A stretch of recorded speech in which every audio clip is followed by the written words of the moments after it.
Welcome to another episode of Mission Compliance, unleashing growth potential for defense contractors. So picture this, your team has done the hard work. Role-based access control is in place, multi-factor authentication is locked down, your SSP is pristine.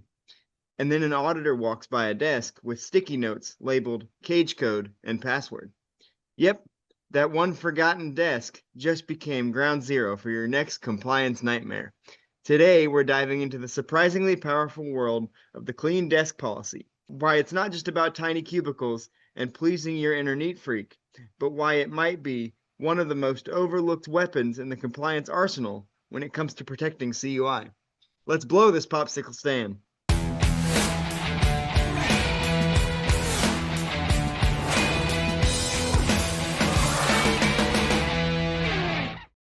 We're joined once again today by Mike Frieder, President of On-Call Compliance Solutions and a CMMC Professional Assessor. Thanks, Mike. Hey, always a pleasure, Roman. So, Mike, today we're talking about a clean desk policy. And as we've mentioned with a lot of these episodes, this is based on a YouTube video that you did a while back on this very topic. So we encourage, if you are listening to this episode, watching this episode, and you want to know more information, Mike has compiled a more compact version of this topic on our YouTube channel. But let's jump right into this. So Mike, why is a clean desk policy imperative for protecting CUI, especially during non-working hours or after facility closeout? The clean desk policy is one of those policies where whenever we're consulting with a client and kind of bring it up, they kind of do this like groaning thing, right? Like they know that they really should have it, then they think to themselves, there's no way I'm going to enforce it. And the reality is that they in fact need to take a little bit of a different attitude, which is this is like the easiest policy ever to comply with, and it's an easy one to take seriously because it is. It really is. There's really two components, to the clean desk policy, and those components are, an actual written policy, right? To show your people that you're serious about this, right? It's not a joke. It's not something that the company should take lightly. There should be a written policy like there is for any really serious thing, even attendance. So the first thing is there really should be a written policy declaring that your desk needs to remain clear of any kind of controlled, unclassified, or sensitive information, particularly if you're handling defense work. Um, Simply put, you must secure what is on your desk. That includes the desktop on your computer. So in other words, your screen should automatically lock after a certain amount of idle time, as if perhaps you've stepped away. And then the other thing is you should also have physically cleared your desk of any CUI so that someone who is walking by and does not have a need to know does not come into contact with information that they may not be authorized to see. And again, everybody kind of thinks of this whole DFARS, NIST, and CMMC thing as an IT only issue, when in fact it is not. It is not at all an IT only issue. It is a company-wide issue, and that includes physical CUI. So, for instance, if you're manufacturing and you have a engineering lab or design lab where you're designing the parts to be engineered, that room is full of all kinds of sensitive and proprietary information. And likely, if you're working on defense work, it's going to have lots and lots of, information about defense articles. It could be CAD drawings, it could be any number of things that, again, if they were seen by the wrong person, they could potentially steal how to make that part, or they could potentially bring back engineering information or specifications on how to destroy it. So it's really a very important rule that for some reason people just kind of laugh and go, ah, my desk's a mess, or, I've got all this information laying around on sticky notes. And, or my personal favorite is, if you're an engineer and you've got a drafting table or something like that, you've got all kinds of space where you've got really sensitive engineering drawings just sitting around that should not be seen by everybody. Yeah, it's very important to secure that. Securing physical CUI, including what's on your desk, should be looked at no differently than securing your IT system. It's all information, and the goal is to not have information going to any place where it doesn't need to go. In fact, clean desk policies are probably one of the more important and effective ways of fighting information transfer to non-authorized parties. Remember that another control in NIST SP 800-171 is the idea that people should not have access to things they are not authorized to access. This isn't just in the IT system, which is where most people think of it. This is also physical access to areas they shouldn't be in, information that might be sitting out on your desk when you walk away and go to the bathroom. And so I would argue, in fact, that the clean desk policy is equally as important as your screen lock timeout, as file system permissions. These are just physical permissions, if you will, or physical safeguards that are required to protect controlled unclassified information. So, I think in that regard, it's one of those silly things that people laugh about and don't take seriously. And we say to our clients, this is an easy one to take seriously, right? It's very easy. Get them the policy, train them in it, have them sign off on it, and have somebody like a manager walk around the area once in a while where CUI exists and call people out if they're doing it. To me, this is just a really easy control to comply with. And worse, if you have visitors in your facility, which most people in manufacturing do, or even if you're not in manufacturing, right? Most people have visitors in their office. Um, if you've got a visitor, the visitor should not be exposed to any CUI under any circumstance that they do not have a reason to be exposed to.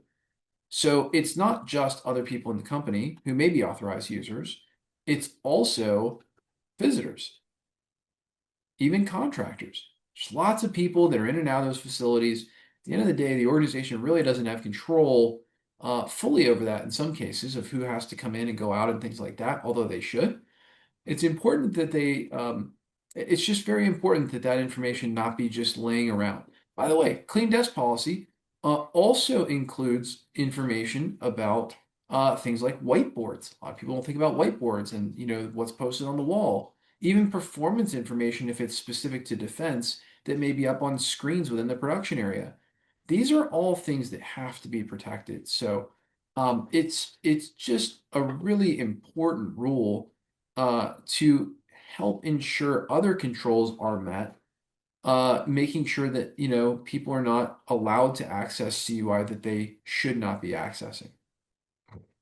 I was just about to mention it when you did that first of all, this seems pretty obvious, not just in compliance or defense or anything like that, but if you work for a business and your business has any kind of proprietary information, such as, say, for example, you work for a company that makes board games, and somebody that doesn't work for your company walks to the office, you don't want plans for a new board game just sitting out on your desk where anybody can grab it, right? So this just makes good sense as far as if you got any information that somebody could potentially steal, don't just leave it on your desk when you go to the bathroom, as you mentioned. But also, this seems like the physical. I was going to mention this does seem like the physical version of screen lock timeouts.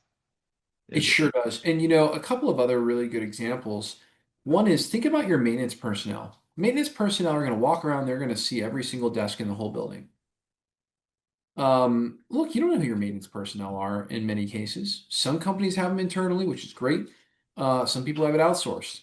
Clean desk policy is the thing that can help to safeguard CUI from maintenance personnel. Very critical.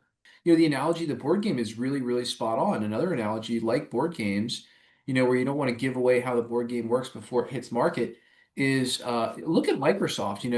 Microsoft, when it was developing the DOS operating system and it was developing Windows, Microsoft was able to steal a lot of ideas from other people, both through collaboration and through, honestly, just kind of having people around who were able to see what other people were working on.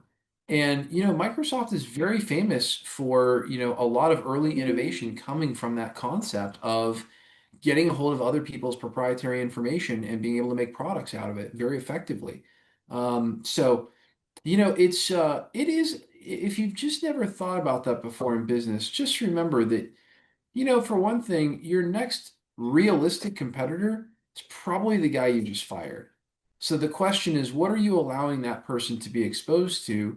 And have you really done a good job of limiting their exposure to what they need to be exposed to perform their assigned job duties? And if you've just got this open room, all I can tell you is, just go ahead and expect the idea that as you fire people, they will probably, if they've got all the keys to the castle and they understand full 360 degrees how this thing works, don't be surprised when they go build competing companies against you. So, that is just it's kind of one of those things where there's so many reasons to really limit people's access to information, from a company-wide safeguarding perspective, that this stuff just makes common sense. I'll tell a quick story that's kind of unrelated, but you did mention it. You talk about maintenance personnel walking through and computers being on. A company I used to work for, my desk was right next to there was a connected warehouse to the office, and that's where the bathrooms were, that's where the kitchen was, that kind of thing. So it was the end of the day. My desk is right next to that door. I was like, I'm gonna go to the bathroom before I head out for the day.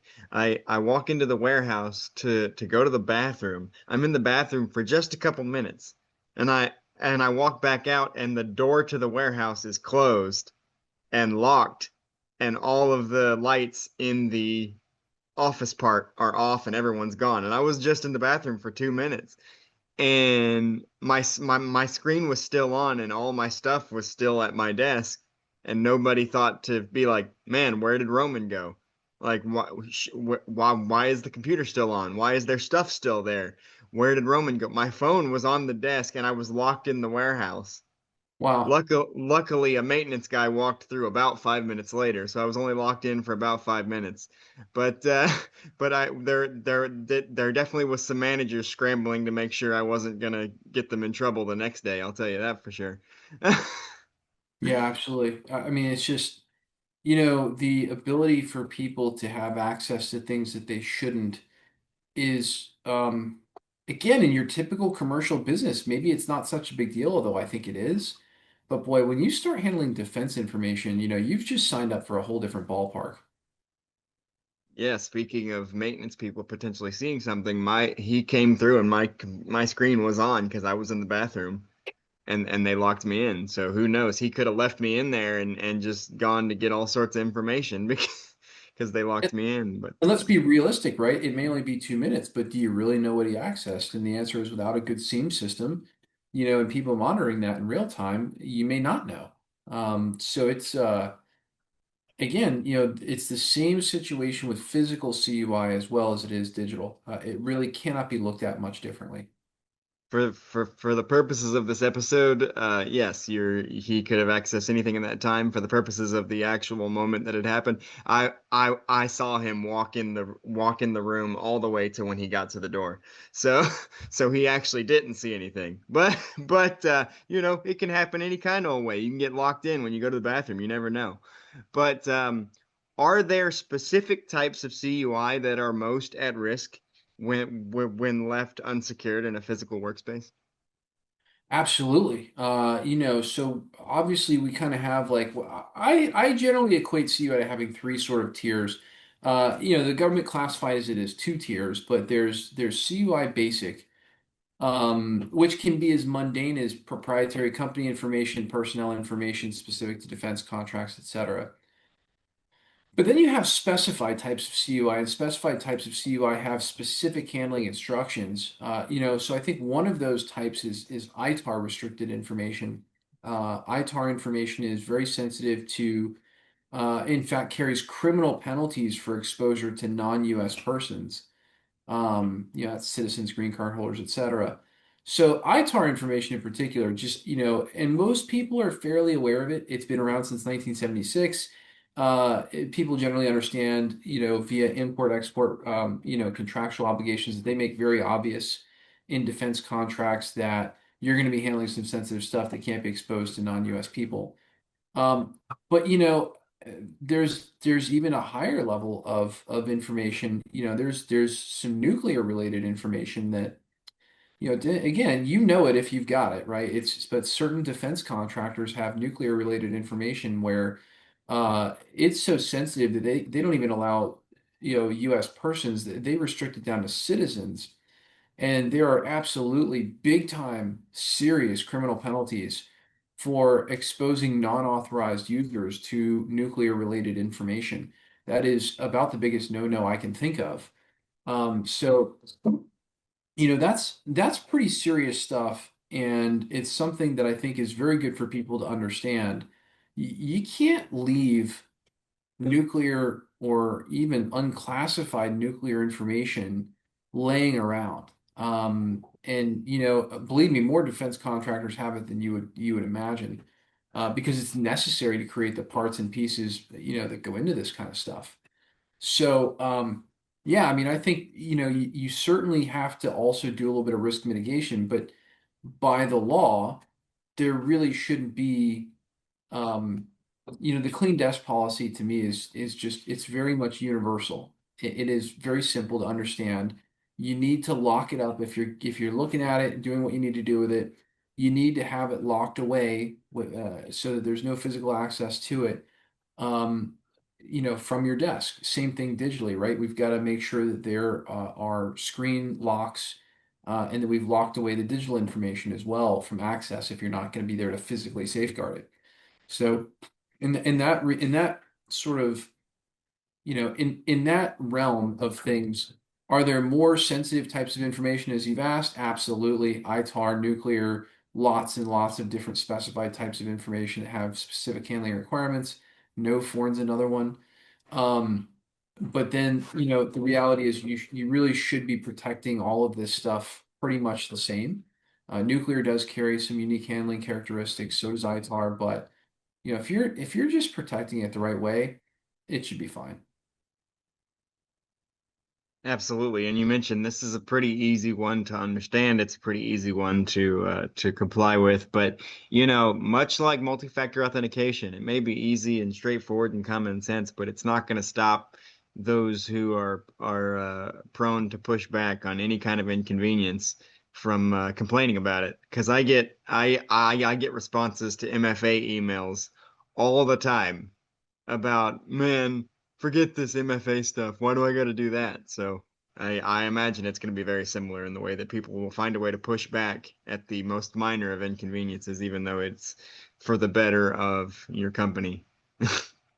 Yeah, I think, you know, I think it's those same people that, say I don't want multi-factor authentication because it slows me down or creates an inconvenience. Having information stolen from you is an inconvenience that's going to create a lot more inconvenience than dealing with MFA.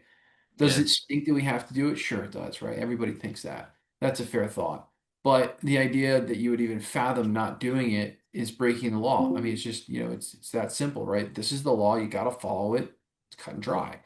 So I think, when we really break it down to that level, here's what happens, right? A manager goes, "Oh yeah, yeah, yeah, clean desk policy, sure."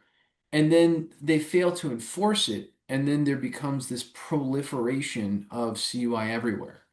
It winds up on whiteboards. It's like postered to the wall. It's on the desks. And then you got to clean up this culture big time, and it becomes a massive shift. So you really want to nip it in the bud, if you will, because if you don't, the problem will grow and people will accept it as normal because they don't know any better. They don't understand that this is not your run-of-the-mill kind of information. So I think having the culture of security really helps a lot. Helping your folks understand that there's a different, sort of there's a different expectation of us here at this company because we do handle defense work and we just have to act differently. I've always thought that that's a very good way to approach it. You can justify it with a why of saying, well, because what we make here helps to protect the country, and keeps the country running and things like that. I think that's something that's underutilized and can be improved upon with most companies. It's always good to give your people a why, and if you do it correctly, it reinforces why they're there. And I just really I feel quite strongly that that's a really huge deal. So, yeah, I mean, I think that the challenges of implementation are you've got to have managers that understand the importance, and it is important. You've got to understand people, you've got to have people from the top that are pushing down this policy and the culture that we're gonna comply with this. And I hate to say it, but I mean, you got to have an enforcer. You got to have somebody that's walking around the building, calling people out if they're not doing it. And only when you have those things will the policy be implemented correctly, and will you really succeed in making sure that we don't expose information to people, via having information just laying around that they can get at that they really shouldn't have access to. Yeah, I mean, to go back, not to equate the to go back to the board game example, not to equate that that's about national security, but imagine you work for R&D of this board game company, and one of your managers is walking around with a potential hire, that giving them a tour of the place that they're thinking about, that they're gonna offer them the job, or that this person that gets interviewed asked to go to the bathroom. And and while they're doing that, they stumble by your office. There's the plans for a new game. And then for whatever reason, after the tour, after the interview, they're like, oh, I'm going to take a different offer. And then sure enough, a couple of weeks later, a couple of months later, here's your game on the social media profile of a competing company that happens to be started by the guy that was walking around your office. Now, that's just a random example, but it also goes back to there's another compliance control that states um, if there's someone in your office that does not work for your company, that they must be escorted. And so that's another one that you could take to that board game example and be like, hey, there you go. That's why these things are important, because something like that could happen, but in the defense space. Yeah, So. I really do agree with that. I think, and you're 100% right. Like I said earlier, your next great competitor is probably going to be the ex-employee you just fired. Hmm. And it's just so critical to keep this stuff protected. I mean, and honestly, like we're using this in the context of defense work, but man, if let's say you got a situation where your company's only doing 5% defense work and you're just kind of looking into this. I gotta tell you, I've had it all happen. 23 years in business, and I have had a rogue employee go nuts on us, started up a company that was like our company name and associates, and try to go steal clients from us. I mean, it's just silly, childish garbage. Hmm. But if you're the employee and you're, fired and your back's against the wall and you got no job, people lash out and do weird, bizarre things that, are a result of them being in an under pressure situation. You get desperate. And you get desperate and you do dumb stuff. And, sometimes for people at rock bottom, their consequences are irrelevant. They just are. So, I mean, I think that's really something that we have to strongly consider is, you know, what are we protecting ourselves against? There's a bunch of stuff we're protecting ourselves against with this Right. control. It's really serious stuff. So with that being said, we've already mentioned this a little bit with the physical protection and the board game examples and all that, but how does the implementation of a clean desk policy align with CMMC level 2 physical protection controls? Well, and again, without really kind of diving specifically into any control, but talking about physical protection controls, we have to go back to how do you protect CUI? There's two ways to protect CUI. You can physically protect it, which is the preferred way of protecting CUI. So obviously, the clean desk policy is a big component of physical protection, right? It says, hey, look, you don't, one, you can't have it just out and about exposed to anybody walking by. But two, the second part, which I haven't talked a lot about, is you got to lock it up. You can't just like tuck it in a drawer somewhere and that's enough. You need to be able to have some safeguard, some physical safeguard on that CUI to prevent it from being accessed, usually a locked drawer or a locked room. Those are mandatory things. Similarly, if it's digital, the CUI, and you can't physically protect it, like in the case of a wireless signal or a VPN, then under those conditions, that has to be encrypted. And there's a sort of caveat there, a B, if you will. If encryption is the only way that you're going to be protecting something, then in that circumstance, you must make sure that encryption is FIPS 140-2 validated encryption, vetted by the government, approved for the use of protecting CUI, and all that kind of stuff. So you have to understand that there's two primary ways of protecting CUI under any circumstance, physical and digital. And you've really got to make sure that if it's physical CUI, there's not you can't encrypt, a physical thing, right? Like that's not possible.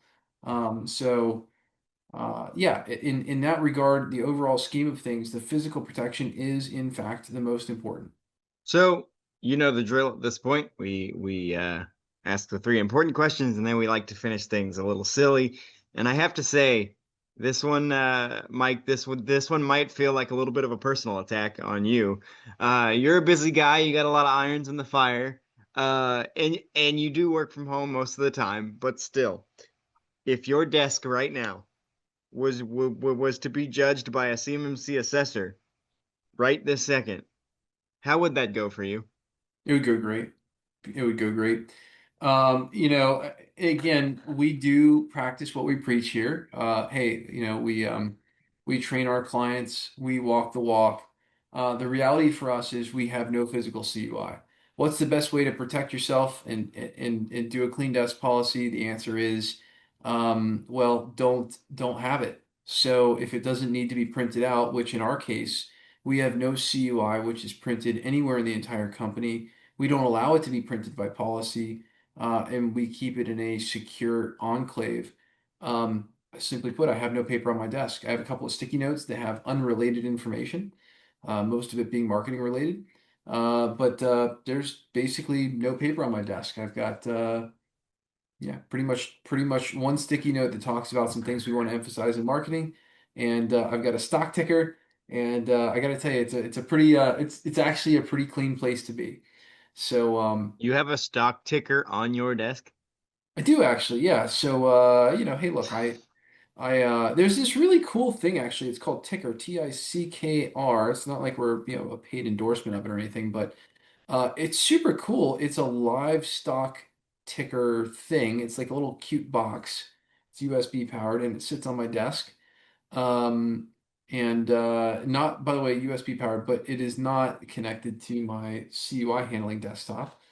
Um, and yeah, it just gives me stock updates. So it's kind of fun. I get to, watch the stock market go up and down throughout the day and see what's going on. And um, yeah, it's kind of a fun thing.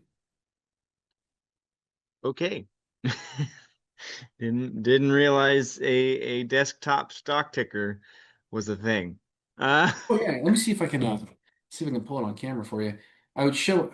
Let's see here. Yeah, it's kind let's of getting blacked out, but it's not very big, I can tell you that. see here. Let me. Does it? Oh yeah, it's got a little battery in here. Yeah. So Yeah, you yeah, can see it well enough. Okay. Oh, interesting. hang Yeah, on. it's not very big, but the thing keeps catching it. But I Oh, there we caught go. it. All right. If I There pull you it, go. there you go. Oh, So so yeah, oh, so it is really small. yeah. It's a cute little desktop gadget. It's And so about I the can size of a 1999 cell phone. just Is what we're talking about. It's a little so black box. if it's red over here, that means the stock is trending downward. If it's green, then the stock is trending upward. Oh, So nice. Interesting. I was thrown when you said you had a stock ticker that's on right. your desk. Anyway, Roman, everybody's got hobbies, right? One of my hobbies is investing. I think it's really fun. It's fun to follow the markets and read the news and see what's going on. And it just kind of keeps me up to date about what's happening with some of my favorites. I feel like I'd be too obsessive if I invested like that episode of King of Queens where they decide to put their money in a stock and then Doug's mood is affected every day by whether the stock is up or down and he's obsessed with should we sell, should we not? That would be me. I'd be looking at it a million times a day, being like, this was a mistake. No, this was great. So I don't My know if I could do it. I don't know if I could do it. Yeah, my wife will tell you that my mood used to be very much affected by how on-call was performing. Probably for like 17 out of the 23 years we've been in business. If business was good, I was a happy camper. Business was bad, man, I was just down in the dumps. It was not good to be around me. And I'll tell you what, it's the journey of the entrepreneur slash investor it's a long road. And I fortunately have really learned to be able to disconnect myself from the business in terms of identity. But for a long, long time, there was no difference between on call and Mike Frieder. But we've come a long way on that, and it's life is much more enjoyable this way. But boy, I tell you what, 16, 17 years of building this business. And no doubt about it, still to this day, it's very, very much personal to me and it's just not something that I take lightly. So It is what it is, and anyway, the stock thing's kind of fun. The second it stops being personal to you, that's when it's time to either wrap it up or sell, because that's, it's your business, it's your baby. The second it stops being personal, it's probably time to walk away. Yeah, I don't know that it's when it stops being personal, but I think that you've got to be able to separate your emotions as a person from the company. I'll try real hard not to get us like wrapped into oblivion here, but I'll give you the perfect example, right? The perfect example, we got some time. The perfect example is, if business is bad, then your mood and your emotions turn bad. Well, the reality is business ebbs and flows, and you, the person, do not always have control over that. Here's a great example. Earlier this year, the tariff thing went crazy. We had several prospects that were in our pipeline, who literally wrote us back and they said, "Hey, listen, Doge came in and canceled all of our deals." And those prospects went away. Very unusual. We've had other scenarios where, again, just something will happen in the business or something will happen with a client. It's out of our control. There's nothing we can do about it. And so, we those scenarios do exist. And that doesn't mean that you personally should be affected by that. Because the reality is, generally speaking, most businesses are built to grow and they're built to succeed. And so if you built a decent business and it's been alive for some period of time, you're not in startup mode, then the reality is there will be ebbs and flows. There will be times when it goes down and times when it goes up. And generally, as long as the trajectory is up, you're okay, and bad stuff's going to happen. And that's why you're the CEO, you're going to fix it, along with your team. And ideally, you have a team like we do here that fixes things, for the most part. So I think, to that extent, I think it is possible to achieve emotional disconnect from the business. And here's an example, right? Elon Musk spent several months earlier in this year doing what he felt was a real passion project and something that I think the president had asked him to do, which is help me find an efficiency in the government and let's reduce it. I don't think there's anyone better in the world than Elon Musk to take on that task. I mean, he just has the frameworks and the solutions for it. His 10-to-1 government policy cut down, I think, is the stuff of brilliance. It's a perfect example of where I think that really should work and did work, in fact. Um, but meanwhile, Tesla runs, SpaceX runs, all these other companies that Elon has runs. The guy has an actual personality defect where essentially he can't be emotional about a company. If you've ever read his biography, it's incredible. It is like a stomach twisting roller coaster of what life would be like, generally being devoid of emotion. Um, and it allows him to make decisions at unbelievable pace because the whole stream of thinking about the emotional consequences, it just doesn't exist.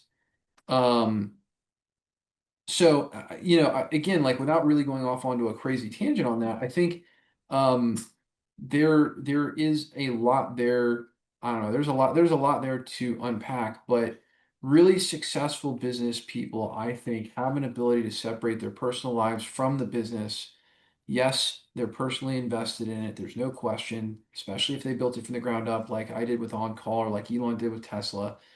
But the sooner you can really realize, look, the business is the business. Businesses, succeed and fail over time. That doesn't mean I am a success or failure based on what the business does. When you can make that disconnect, you immediately gain the ability to make far better and faster decisions. And that's when it really gets exciting, in my opinion. That's truly when you reach that happy medium of being able to run things. I think another thing too is if you're too emotionally tied up in the result of something, you begin to micromanage it. And that's not good for anybody. As a matter of fact, actually, I think the biggest reason most businesses stay small and don't start reaching for like the $100 million mark, regardless of industry. And again, you can tell me all you want that you have too small of a total addressable market or your solution just doesn't. We could probably come in and grow your business, okay? Um, at the end of the day, a lot of it is that the leadership gets tied up in micromanagement, doesn't resource getting out from under the micromanagement effectively enough, and so they stay stuck.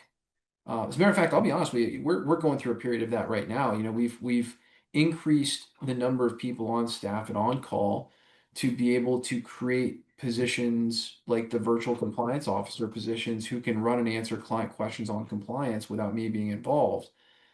Because I'm off to work on new initiatives. We have major initiatives in Azure government that we want to really roll out.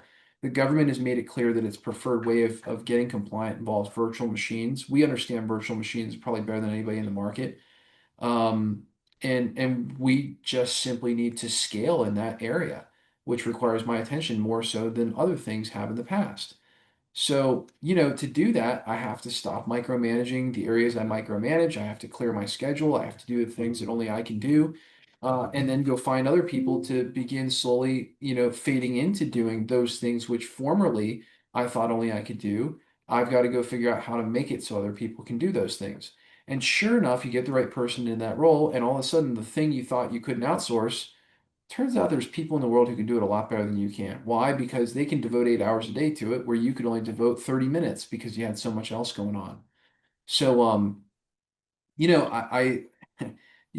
again, I'm not sure how we sort of got over into this conversation. As usual, it'll fade towards entrepreneurship if I let it. But, it's if you've got a small business and you can't figure out why it's still small and you want to grow in defense, which by the way is like the greatest market ever to grow in. Doge tried to come into the DoD and they took one look around and they go, oh, there's nothing we can do here. There isn't. It's just defending a country is limitless. So, what a great industry to sell in, I mean, really, what a great place to be in business.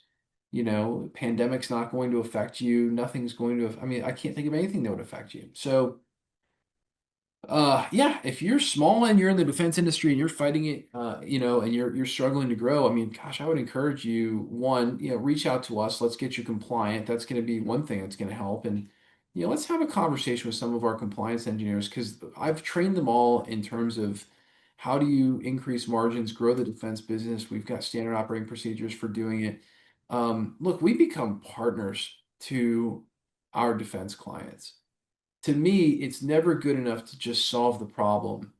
The question is, what's the root evil of the problem? And for defense contractors, it is they were at a certain profit level before, then they had to get compliant, and that's going to cost them some money.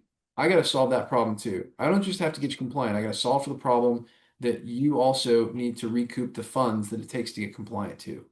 And in that, we've dramatically succeeded in being a net positive for just about all of our clients. We're very proud of that. So anyway, I'll stop jibber jabbering. I mean, this has been fun, but we're pretty far from the topic of having a clean desk. No, no, I'll bring it back around for us. No matter the size of your business, a clean desk policy is a good policy to have because it protects your information. That's right. And that wraps up another great episode of Mission Compliance. We hope our discussion today has provided you with valuable insights, practical strategies, and inspiration to navigate the ever-evolving world of defense. We'd like to thank Mike for joining us and talking about the very important topic of clean desk policy and then going off on talking about small businesses. Thanks, Mike. Hey, always a pleasure, Roman. But the conversation doesn't end here. We encourage you to continue exploring these topics and connect with us via our social media channels. Share your thoughts, ask questions, and engage with fellow listeners using the hashtag Mission Compliance Podcast. If they haven't already, what should they do, Mike? Well, they should like, subscribe, and definitely tell a friend about the podcast and our YouTube channel and come join the fun as we help you get compliant. You heard him. Make sure to like this podcast on your favorite podcast platform so that you know when new episodes like this one are released. And we truly appreciate if you could take a moment to rate and review the show. Your feedback helps us to continue to bring you thought-provoking episodes and high-quality content. Join us next time as we delve further into the dynamic world of defense, security, and industry innovation. Until then, take care, stay informed, and make compliance your mission. See you next time. Thanks, everybody.